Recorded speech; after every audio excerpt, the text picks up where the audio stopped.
and about to roll underneath the Mitchell, the two Spitfires that we're about to see shortly, the marks 11 and 14.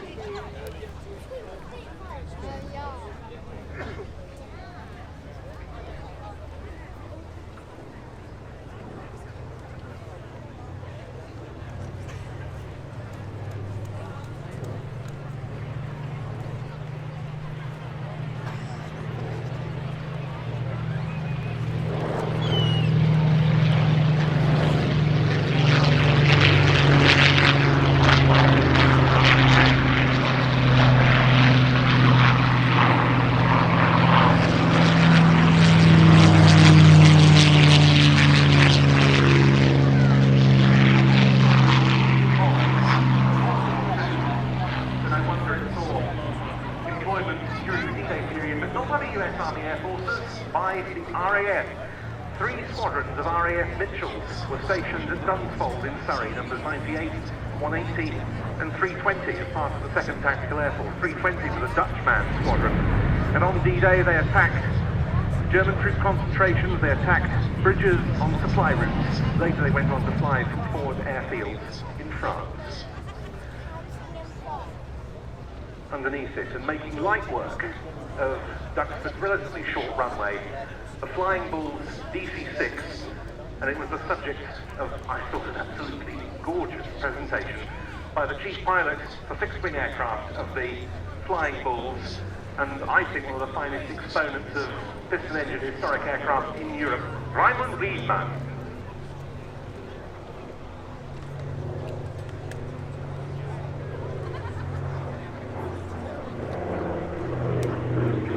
Here is the agility which the B-25 possessed. An aircraft with all major functions, but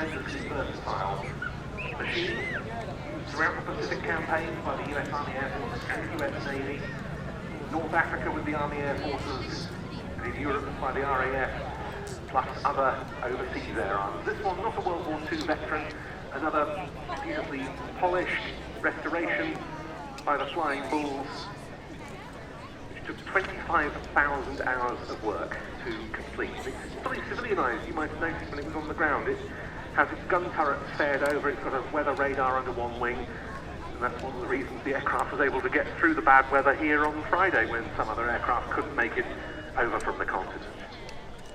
You might have noticed there, incidentally, the B-25 was concentrating its display rather further to the west, further to the right-hand end of the airfield than has been the case for most of the displays up to now today.